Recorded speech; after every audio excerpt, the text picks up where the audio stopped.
Puji Tuhan, saya sampaikan selamat sore buat kita semua dan salam sejahtera dalam Tuhan kita Yesus Kristus. Haleluya. Sungguh kita bersyukur kita boleh kembali bersama-sama beribadah kepada Tuhan. Dan kita masih akan belajar tentang Natal. Bapak Ibu dikasihi oleh Tuhan, kalau beberapa waktu yang lalu kita belajar bahwa Natal itu bukan sekedar tradisi. Amin. Natal bukan sekedar perayaan. Natal mengingatkan kita kepada tindakan Allah yang datang kepada manusia. Bapak Ibu yang dikasihi oleh Tuhan, Allah datang kepada kita itu adalah anugerah yang terbesar. Amin. Bukankah semua orang telah berdosa? Semua orang telah kehilangan kemuliaan Allah. Tidak ada yang benar, seorang pun tidak, kata firman Tuhan. Tidak ada seorang pun yang mencari Allah. Padahal tanpa Allah kita tidak memiliki pengharapan. Tanpa Allah kita mati binasa untuk selama-lamanya. Alkitab mencatat sebab upah dosa adalah maut. Tetapi puji Tuhan di tengah-tengah ketidakberdayaan kita, di tengah-tengah keterpurukan kita, Natal mengingatkan kita kembali bahwa Allah hadir. Tidak sekedar hadir, tetapi firman itu menjadi manusia dan diam di antara kita untuk menyelamatkan jiwa kita. Amin. Betapa kita tidak bersyukur dengan kebenaran itu. Kalau kita benar-benar menyadari betapa besar kasih Allah kepada kita dan betapa besar pengampunannya kepada kita, maka kita akan mengasihi Tuhan lebih lagi dan lebih lagi. Amin. Lebih lagi dan lebih lagi. Orang yang menyadari betapa besar karya Kristus bagi dirinya, dia akan lebih mengucap syukur, lebih menyembah, lebih memuliakan Tuhan, lebih mengasihi Tuhan. Kita juga sudah belajar bersama-sama bahwa Natal adalah menyambut sang terang yang sejati itu. Ingat Bapak Ibu, bayi yang lahir 2000 tahun yang lalu adalah terang dunia. Yesus pernah berfirman, "Akulah terang dunia. Dan barang siapa percaya kepadaku, dia tidak lagi hidup di dalam kegelapan." Amin. Tetapi dia memiliki terang hidup di dalam dirinya. Dia memiliki arah hidup, dia memiliki masa depan kekal. Mari, Natal bukan sekedar soal pohon, soal dekorasi, soal lampu, soal hadiah, soal baju baru dan lain sebagainya. Tetapi Natal mengingatkan kita untuk kita introspeksi apakah kita sungguh-sungguh menerima terang itu dalam kehidupan kita. Apakah kita benar-benar hidup di dalam terang Allah, tidak lagi diselimuti dengan kegelapan dosa, kegelapan keputusasaan, kegelapan luka-luka batin yang begitu menyakiti hidup kita. Mari di Natal tahun ini kita mau lebih lagi mengoreksi diri. Lebih lagi kita menerima sang terang yang sejati itu. Amin. Artinya adalah kita memiliki pertumbuhan di dalam pengenalan akan Dia. Pertumbuhan di dalam persekutuan sang terang yang sejati itu. Dan malam hari ini Bapak Ibu, mari kita belajar bersama-sama bahwa Natal itu menyingkapkan satu kebenaran yang sangat penting. Yaitu kasih Allah yang menjangkau manusia yang berdosa. Amin. Ini juga anugerah yang terbesar bagi kita semua. Tidak ada seorang pun di antara kita yang layak untuk menerima Tuhan, yang layak untuk diselamatkan. Tadi pagi sudah saya sampaikan, kita semua adalah orang-orang yang lemah, orang-orang pendurhaka, orang-orang yang berdosa, tidak layak sesungguhnya kita menerima Tuhan, menerima keselamatan. Tetapi kasih Allah sungguh besar. Dia menjangkau orang-orang yang tidak layak. Amin. Dia menjangkau kita yang lemah. Dia menjangkau kita yang pendurhaka. Dan Kristus telah mati di saat kita masih berdosa. Ini anugerah yang sangat-sangat besar. Tidak ada anugerah yang sebesar ini. Dan itu mengajar kepada kita bahwa sesungguhnya anugerah itu tidak bersyarat. Amin. Anugerah itu tidak bersyarat. Tuhan tidak menunggu kita baik, baru Dia menyelamatkan kita. Dia tidak menunggu kita bertobat, baru Dia datang dan menolong kita. Dia tidak menunggu kita bebas dari segala ikatan dosa, baru Dia menyelamatkan kita. Tidak, justru di saat kita lemah, di saat kita menjadi musuhnya, memberontak dan masih berdosa, Dia datang untuk menyerahkan nyawanya bagi keselamatan jiwa kita. Amin. Itu artinya saudara, bahwa kasih karunia itu mendahului pertobatan. Amin. Kita tidak bertobat untuk dikasihi oleh Allah, tetapi kasih Allah yang menjangkau orang yang tidak layak, itu yang menuntun kita kepada pertobatan. Kasih Allah yang besar itulah yang merubah hidup kita. Bapak Ibu, kita berbuat baik bukan untuk dikasihi Tuhan. Kita berbuat baik karena semua kita sudah menerima kasih Tuhan. Amin. Ini kebenaran yang sangat penting bagi kita semua. Supaya kita beribadah dengan sukacita. Kita ibadah tanpa rasa takut, Tuhan terima ibadahku atau tidak ya. Tuhan memberkati ibadahku atau tidak ya. Tidak Bapak Ibu, kita beribadah karena Tuhan sudah mengasihi kita. Tuhan berkenan atas hidup kita dan ibadah kita sebagai bukti kasih kita. Bukti bahwa kita telah menerima anugerah yang besar itu. Amin. Mari Bapak Ibu dikasihi oleh Tuhan. Kalau tadi pagi saya mengambil tema, mengambil ayat dari Roma pasal 8, malam hari ini mari kita melihat satu kisah tentang seorang perempuan yang dikatakan seorang perempuan yang berdosa, yang mengurapi kaki Yesus dengan minyak yang sangat mahal, yang akan mengajar kepada kita hal yang sama dengan Roma pasal 8.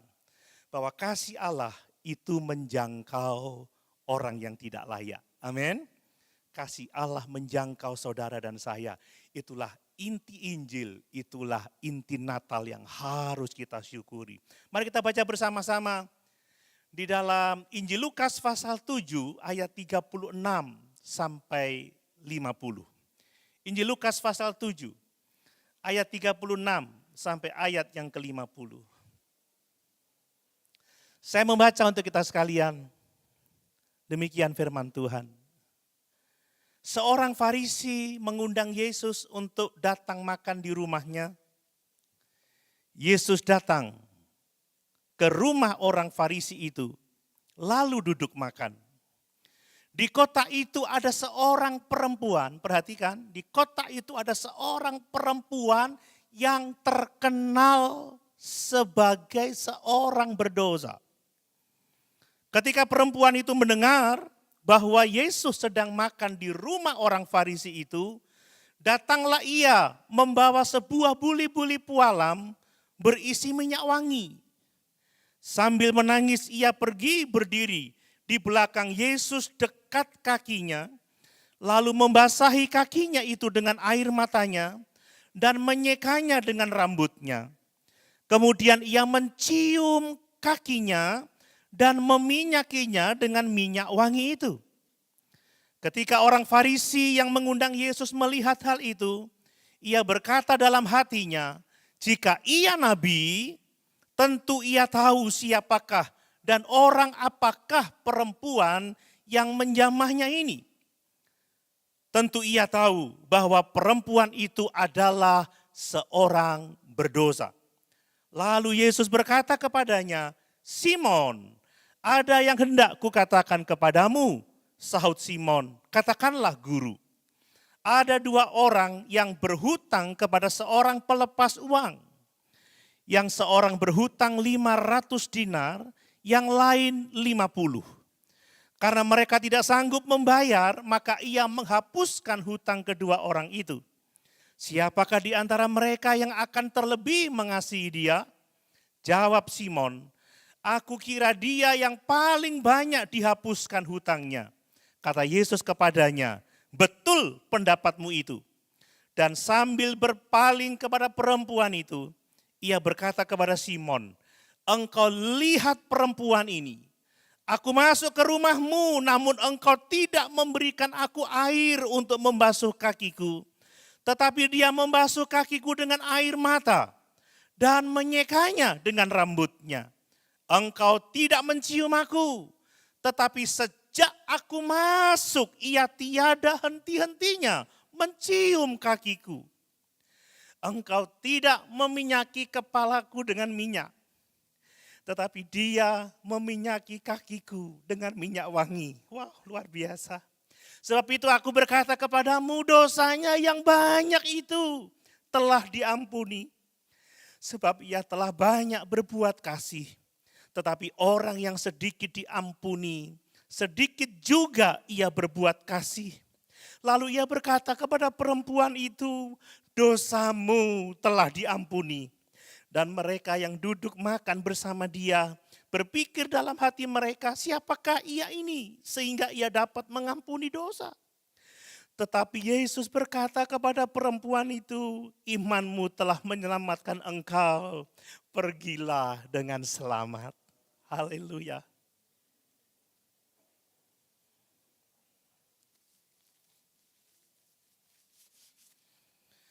Satu kisah yang sangat luar biasa,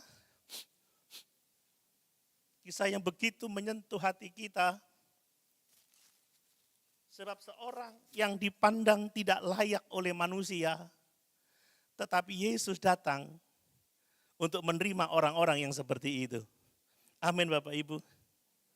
Ini kebenaran yang sangat indah tentang Injil, bahwa Allah itu mengasihi orang yang tidak layak. Allah itu mengasihi orang berdosa. Allah itu mengasihi pendurhaka. Allah itu mengasihi orang yang lemah.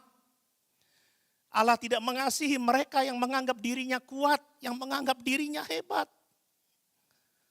Allah tidak mengasihi orang yang menganggap dirinya berhasil, yang sempurna, tidak. Tetapi Allah mengasihi mereka yang gagal.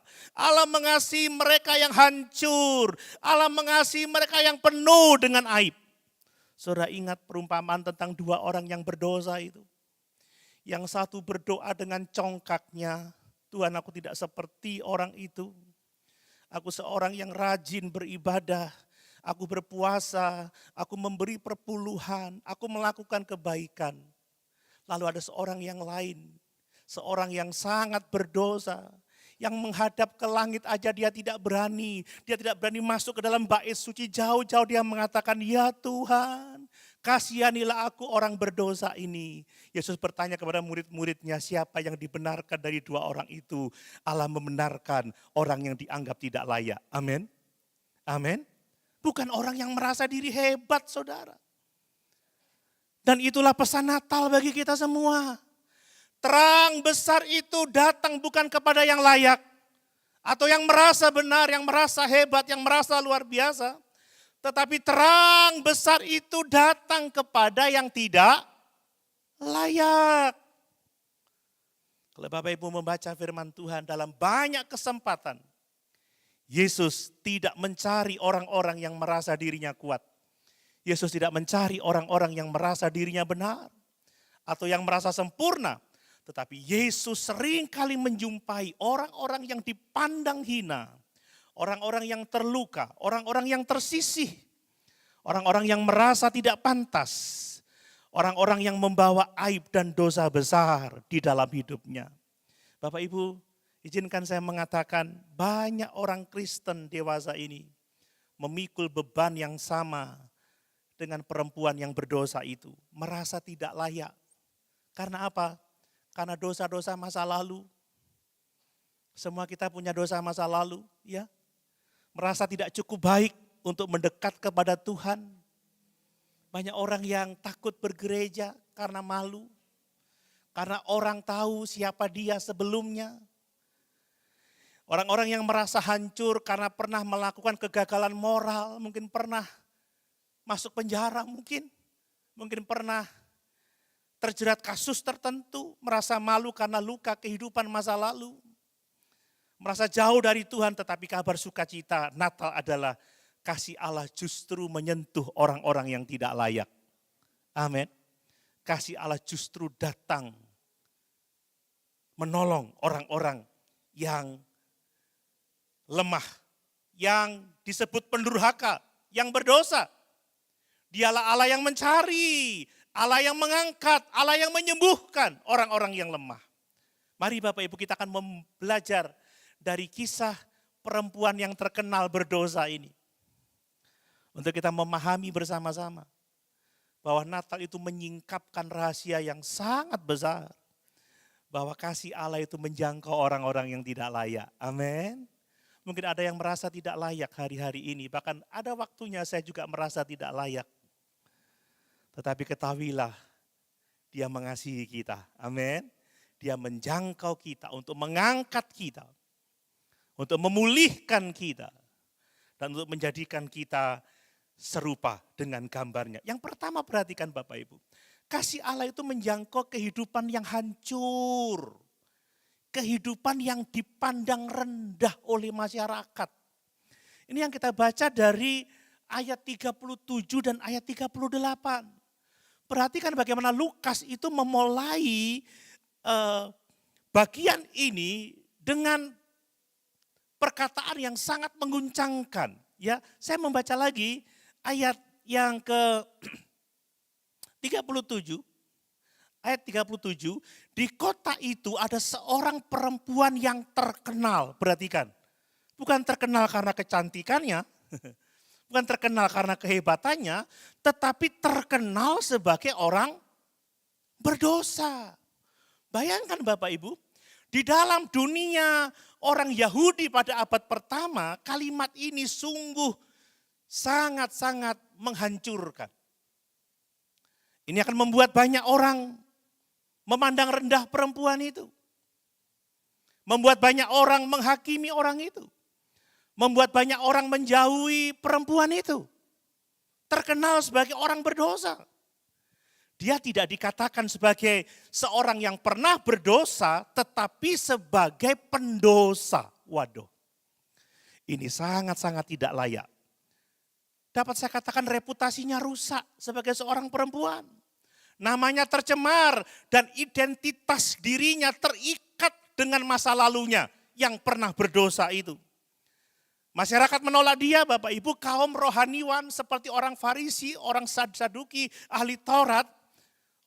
Orang itu tidak akan mengizinkan mereka bahkan mendekati rumah mereka. Tapi sekali lagi Bapak Ibu, keindahan Injil adalah justru Allah dekat dengan orang-orang yang dijauhi oleh dunia. Amin. Allah mengasihi orang-orang yang dibenci oleh dunia. Saya akan menunjukkan 3 realitas tentang perempuan ini. Bagaimana Allah menjangkau perempuan yang berdosa ini. Yang terkenal berdosa ini. Ya, perempuan yang dipandang tidak layak melampaui batas pemikiran manusia. Perhatikan saudara, perempuan ini hidup dalam aib. Ya, hidup dalam aib. Aib yang diketahui oleh semua orang. Saudara kalau punya masalah, tidak diketahui oleh semua orang, mungkin itu jauh lebih aman. Tapi aibnya diketahui oleh semua orang, terkenal loh saudara. Coba bayangkan kalau orang mengatakan, Pak Doni terkenal jahat.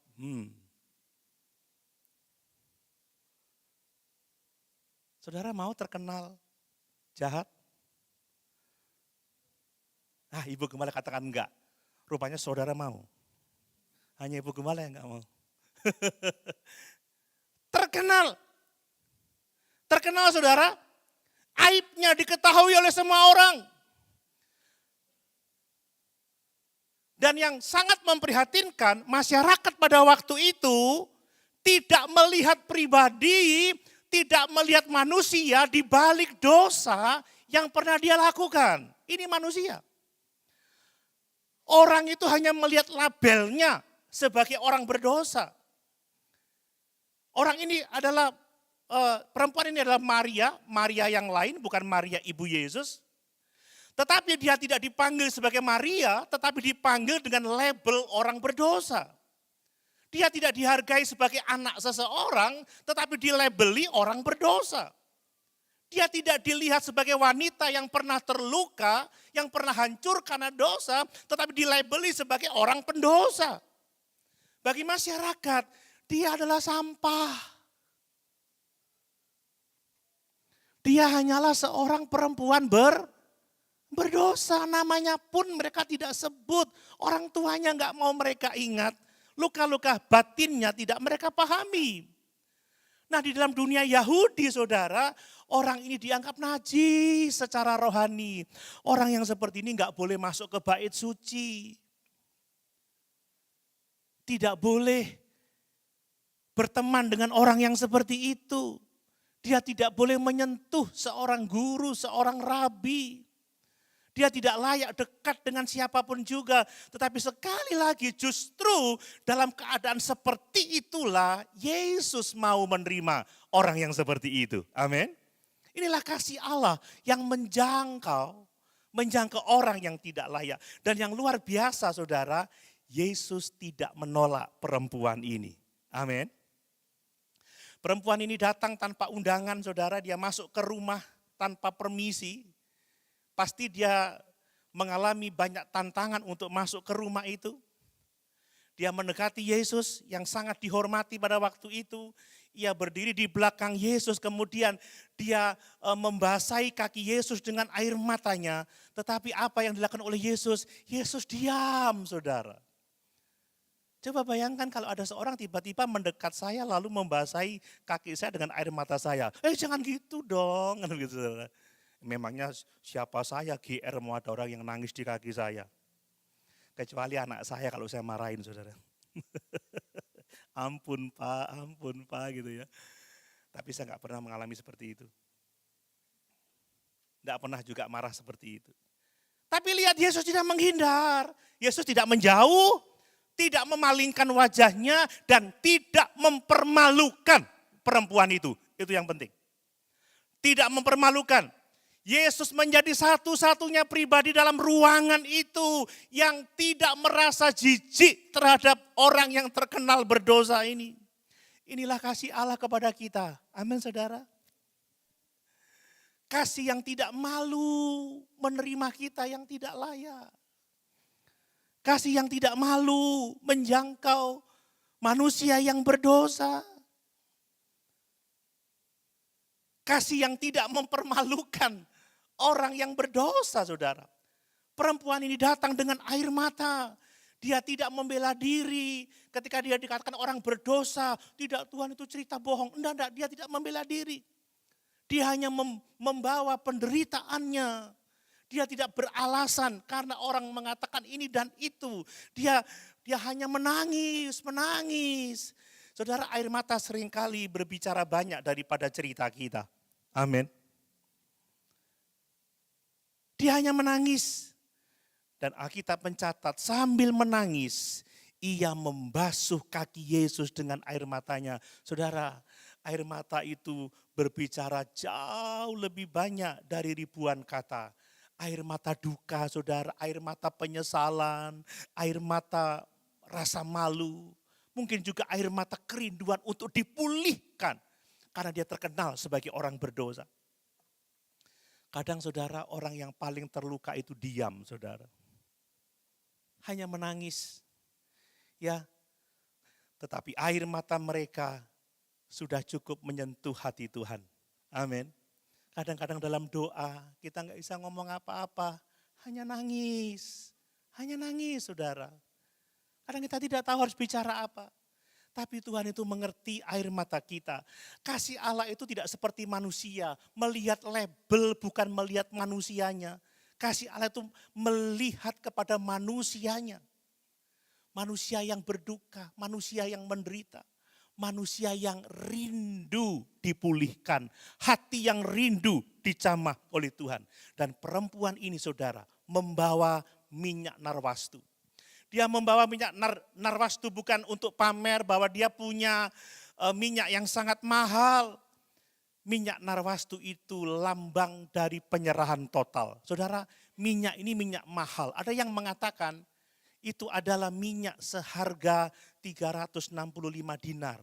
Minyak kecil itu harganya gaji setahun, saudara. Wow. Ya. Dalam konteks pada waktu itu, minyak narwastu biasanya dipakai untuk pesta, saudara. dipakai untuk pernikahan, dipakai sebagai tabungan, invest. Karena harganya pasti akan terus mahal, jarang. Cara membuat minyak pada waktu itu sangat sukar.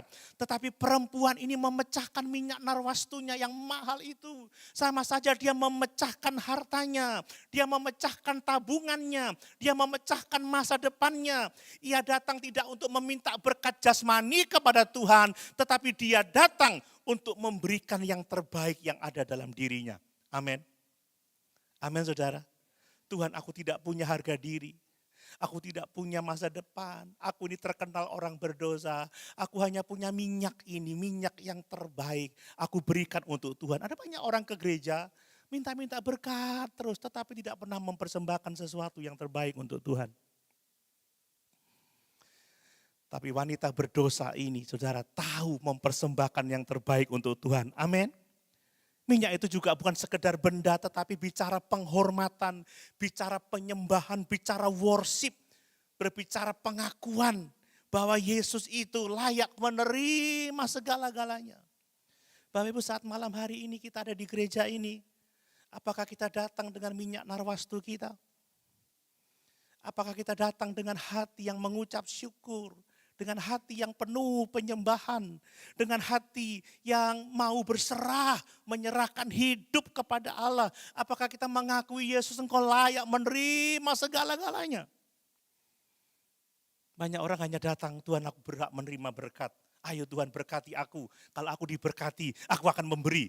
Tapi wanita ini sebelum diampuni dosanya, sebelum dia dalam tanda kutip diberkati, dia sudah memberkati Tuhan. Amin. Amin. Ini kerohanian yang sejati, saudara. Orang sekarang minta-minta terus sama Tuhan. Minta-minta berkat jasmani terus, minta. Bahkan gereja mensupport itu dengan teologi kemakmuran. Tapi wanita yang menderita ini dia tidak cari berkat jasmani. Dia datang untuk memberikan penghormatan kepada Yesus. Amin. Ya, dia datang untuk menyembah Yesus, dia datang untuk memuliakan Yesus. Mengaku bahwa Yesus berhak menerima segala-galanya. Ya, dia memberi minyak sebelum dia diampuni. Dia memberikan minyak yang mahal justru pada saat dia dalam keadaan yang sangat-sangat hebat. Mari Bapak Ibu, perempuan ini datang dengan tanpa syarat. Dia datang mendekat dengan tidak minta apa-apa. Dia memberikan segala sesuatu untuk Tuhan. Inilah kasih Allah yang bekerja di dalam hati seseorang. Kalau Tuhan menjamah hati saudara, saudara akan datang dengan penuh kerinduan. Saudara akan datang dengan penyembahan. Saudara akan datang dengan pujian. Saudara akan datang dengan syukur kepada Allah. Ini Allah berkat yang luar biasa. Mari Bapak Ibu.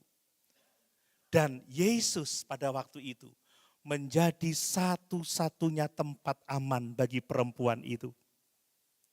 Semua orang menghukum dia, orang berdosa. Kenapa tidak diusir? Kenapa Yesus menerima orang itu? Yesus satu-satunya tempat aman bagi orang yang tidak layak. Amin. Bagi orang yang dibenci oleh dunia ini. Kita harus bisa membayangkan situasi pada waktu itu. Simon pasti udah gregetan sama orang ini. Siapa yang suruh? Pembantu, kenapa kamu tidak cegah dia? Kenapa dia boleh masuk di sini? Semua mata tertuju dengan sinis, saudara. Suasana menjadi tegang. Tetapi malam hari itu, saudara, Yesus duduk diam dan menerima perempuan itu. Saya mau katakan, satu-satunya tempat aman bagi kita adalah Yesus. Amin Bapak Ibu. Yesus tidak menegur perempuan ini. Memang kamu orang berdosa. Enggak. Yesus tidak menghentikan dia menangis di kakinya, menyeka dengan rambutnya. Yesus tidak menghentikan dia. Eman-eman minyak mahal, kasih aku saja. Enggak saudara. Enggak. Dia tidak mengusir perempuan ini. Yesus menjadi satu-satunya tempat perlindungan bagi jiwa yang hancur. Ketika orang-orang mungkin menyalahkan kita, memojokkan kita, merendahkan kita, kita bisa nyanyi, hanya aku bisa lari kepada Yesus. Amin. Hanya Yesus tempat jawaban, saudara. Kita harus kenal siapa pribadi yang bisa menerima kita. Hanya di kaki Yesus, saudara. Orang seringkali tidak berbelas kasihan loh sama kita. Gak memahami kita. Kadang saya juga merasa stres. Sudah buat ini, buat itu, tapi salah aja. Gak ada benernya. Yang satu bilang gini, yang satu bilang gini, yang satu bilang gitu. Tapi di kaki Tuhan kita mendapatkan kedamaian. Di kaki Tuhan kita mendapatkan kekuatan. Makanya mari kita memiliki keintiman dengan Tuhan. Amin. Saat-saat ibadah seperti sekarang ini, ketahuilah hanya Dia yang menjadi tempat aman bagi kita. Ya, kasih Allah tempat aman bagi orang-orang yang terluka. Bagi orang-orang yang menderita, yang tidak punya tempat dimanapun dia berada. Hanya Yesus yang sanggup memahami kita. Amin, saudara. Hanya Yesus yang sanggup menerima kita. Mari, banyak dari antara kita yang mengalami penderitaan yang sama dengan perempuan ini. Tetapi tidak berdosa seperti perempuan ini. Hanya saja kita merasa tidak layak. Hanya saja orang memandang kita tidak baik, orang tidak menghargai kita, orang mengucilkan kita. Karena mungkin keputusan kita di masa lalu yang tidak baik, atau mungkin karena kegagalan keluarga kita, karena kita sempat jatuh dalam kelemahan tertentu, atau kita pernah membuat diri kita malu dan lain sebagainya. Tetapi sekali lagi Injil sangat luar biasa. Yesus menerima orang yang tidak diterima oleh dunia ini. Yesus menghargai orang yang dihina oleh manusia. Yesus memulihkan orang yang sedang hancur hidupnya. Mari Bapak Ibu. Yesus berkata, mari kepadaku semua yang letih lesu dan berbeban berat. Karena aku akan memberikan kelegaan kepadamu. Amin. Datanglah kepada Yesus. Natal itu adalah Allah datang kepada kita. Sambut Dia yang hadir, terang itu.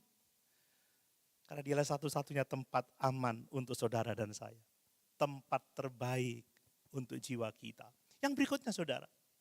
Kasih Allah itu melihat hati ya saudara ya. Bukan melihat label yang diberikan oleh manusia. Saudara pernah dilabelin atau diberi stigma tertentu? Oh, ini pendeta paling lama khotbah. Pernah dilabeli seperti itu? Oh, ini pendeta paling kejam. Daripada saya ngomong, oh ini penjual toko paling sadis. Oh enggak, nanti saudara marah sama saya. Oh ini pendeta yang mungkin begitu. Mungkin pernah dilabeli begitu. Tapi tidak dengan Tuhan. Tuhan itu melihat hati saudara. Kadang manusia melabeli kita dengan banyak label ya. Ya, inti masalah dari kisah ini bukan hanya dosa perempuan itu sebenarnya, tetapi cara manusia melihat dosa. Ini masalah loh saudara ya. Simon, sang tuan rumah itu melihat perempuan ini sebagai orang berdosa. Tetapi Yesus jauh melihat lebih dalam lagi. Yang dilihat adalah hati wanita ini yang bertobat. Amin Bapak Ibu.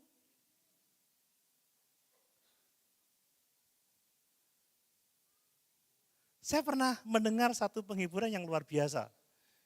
Ini hal ini khotbah lama, tapi orang bilang begini, nah Om Doni khotbah lama karena Om Doni mengasihi kami. Nah beda saudara ya.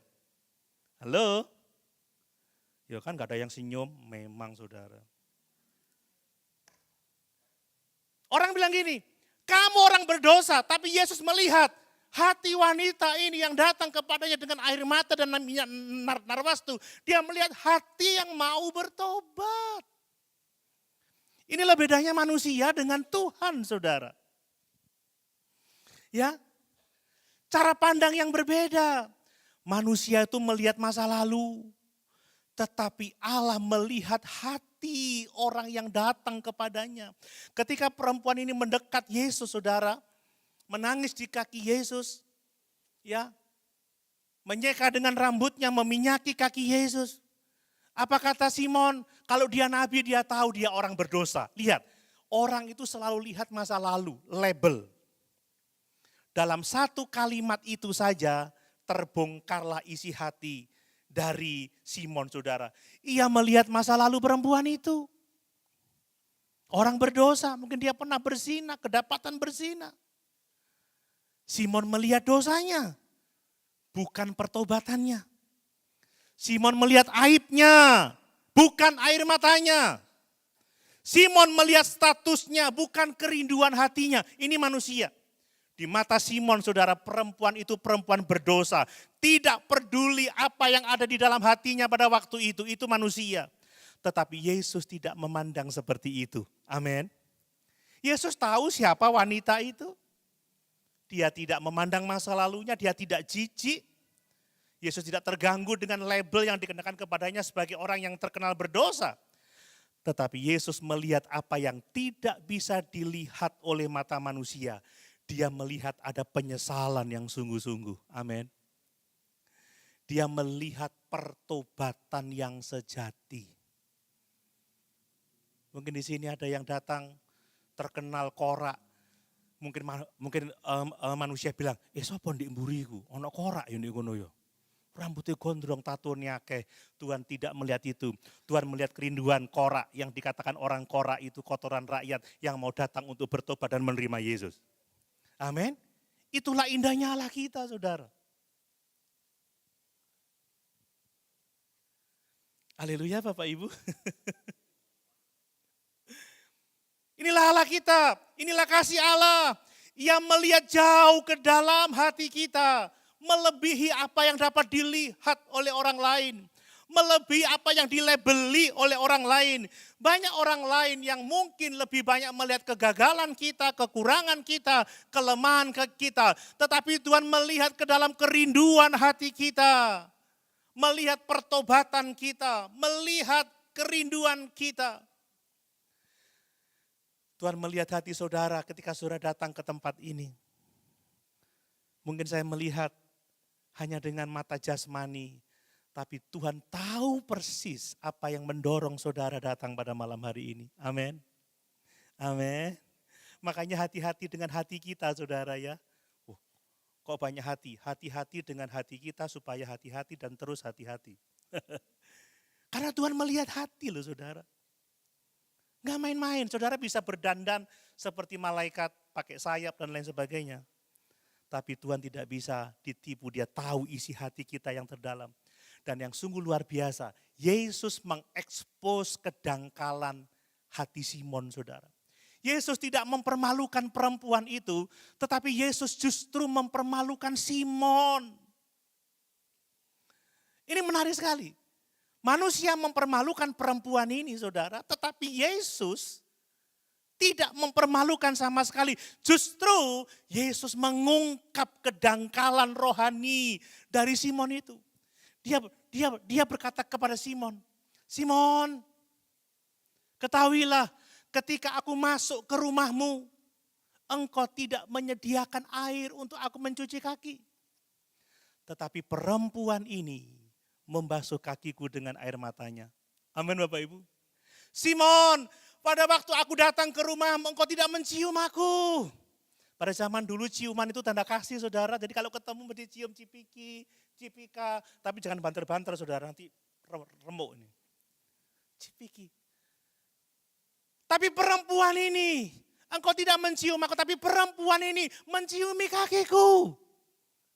Simon, engkau tidak mengurapi kepalaku dengan minyak pada waktu aku datang. Tetapi perempuan ini meminyaki kakiku. Bayangkan saudara. Dengan sangat halus dan tajam Yesus menunjukkan Simon yang religius itu justru gagal melakukan tindakan-tindakan untuk menghormati Yesus yang paling sederhana ketika harus menerima tamu. Tetapi perempuan berdosa ini tahu menghormati Yesus. Amin. Ada banyak orang yang tidak tahu menghormati Yesus. Saat beribadah tidak menghormati Yesus. Saat firman diberitakan tidak menghormati firman. Yesus tahu saudara. Tapi justru perempuan yang berdosa ini tahu menghormati Yesus. Hati-hati dengan label, ya, tetapi kita tidak punya hati, saudara. Ya, perempuan ini justru melakukan yang terbaik. Pada waktu Yesus ada di situ, dia mencuci kaki Yesus dengan air mata, mengeringkan dengan rambut, mencium kakinya, meminyaki kakinya. Simon memiliki agama, tetapi tidak memiliki hati. Perempuan ini memiliki label jahat, tapi dia punya hati yang mengasihi Tuhan. Amin. Simon memiliki ritual, tetapi perempuan ini punya kasih, saudara. Simon memiliki reputasi sebagai orang baik, tetapi Simon tidak punya pertobatan.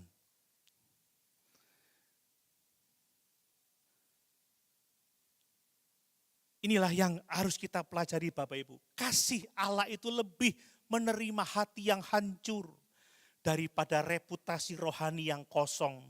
Ada banyak orang datang dengan reputasi rohani sebagai pelayan, ya, sebagai pendeta, sebagai pastor mungkin, tetapi tanpa pertobatan. Tapi ingat saudara, Yesus melihat hati yang hancur. Amin. Yesus melihat hati yang mengasihi dia. Makanya jangan menilai orang dan melabeli orang hanya dari penampilan, dari pengalaman masa lalunya. Kalau ada orang datang bersama-sama dengan kita beribadah, lihat kerinduan hatinya. Amin. Lihat pertobatannya, lihat apa yang tidak dilihat oleh manusia. Karena Allah itu melihat hati dan kasih Allah yang mengampuni manusia itu. Tidak mengingat lagi masa lalu, tetapi melihat pertobatan. Kasih Allah itu mengampuni meskipun dosanya besar, saudara ya. Ingat, Yesus berkata, dosamu diampuni, dosanya yang banyak, saudara. Yesus tidak menyangkal bahwa perempuan ini berdosa. Ia tidak meremehkan akibat dosa, tetapi dia memastikan anugerah Allah lebih besar daripada dosanya. Amin. Yesus tidak mengampuni karena perempuan itu suci, tapi karena dia bertobat. Yesus tidak menerima karena perempuan itu layak, tetapi karena Tuhan penuh kasih. Tuhan tidak membenarkan masa lalunya, tetapi ia menghapus masa lalunya. Manusia mengingat dosa kita, tetapi Allah menghapusnya. Manusia menghukum, tetapi Allah memulihkan. Amin Bapak Ibu. Inilah kasih Allah yang besar. Mari Bapak Ibu. Orang yang paling banyak dosanya, yang paling banyak diampuni pelanggarannya, dia akan menjadi orang yang paling banyak mengasihi Tuhan. Ini yang dikatakan oleh Tuhan Yesus. Barang siapa sedikit diampuni, sedikit juga ia mengasihi. Tetapi orang yang paling banyak diampuni dosanya, dia yang paling banyak mengasihi. Ini bukan pernyataan bahwa Allah mengampuni sedikit ya, orang-orang tertentu diampuni. Tidak saudara. Mereka yang menyadari betapa banyaknya dosa mereka yang telah diampuni. Orang itu akan memiliki rasa syukur yang besar. Amin. Amin Bapak Ibu. Perempuan ini mengasihi Yesus dengan air matanya, dengan rambutnya, dengan minyaknya, bicara tentang penyembahan, penghormatan. Itu simbol kasih yang terlihat dalam tindakan. Dia tidak datang untuk tampil, tetapi dia datang untuk bersujud, meminyaki kaki Yesus, menangis di hadapan Yesus, tanda pertobatan. Mari Bapak Ibu yang dikasih oleh Tuhan, inilah kasih yang lahir dari pengampunan. Apakah saudara melakukan ibadah seperti yang dilakukan oleh perempuan ini? Mungkin kita tidak berdosa sama seperti dia berdosa, tetapi sesungguhnya terlalu besar pengampunan yang Tuhan berikan kepada kita. Amin. Sangat besar. Dan mari kita datang dengan hati yang mengasihi Tuhan. Penyembahan yang sungguh-sungguh. Mari Bapak Ibu, manusia melihat masa lalu, tetapi Tuhan melihat hati. Manusia mengatakan tidak layak, pecundang, pendosa, orang jahat, tetapi Tuhan melihat dia menyesal, dia bertobat, dia mau diperbaiki, dia mau diperbaharui. Dan orang-orang yang seperti itu akan menerima kemuliaan dari Tuhan. Amin. Yang ketiga saudara, kasih Allah itu mengampuni dan memulihkan identitas orang yang tidak layak. Ini bagian yang terakhir. Ya, Allah itu mengampuni dan memulihkan orang yang tidak layak. Perhatikan statement Tuhan Yesus, ya, dosamu telah diampuni. Imanmu telah menyelamatkan engkau. Pergilah dengan selamat. Dalam kalimat-kalimat yang seperti itu kita melihat karya terbesar, karya agung Tuhan Yesus. Itulah pengampunan, itulah pemulihan identitas, itulah pemberian damai sejahtera yang baru. Orang menyebutnya pendosa, tetapi Yesus mengatakan dosamu sudah diampuni. Amin. Orang menyebutnya kamu binasa, tetapi Tuhan mengatakan imanmu telah menyelamatkan engkau.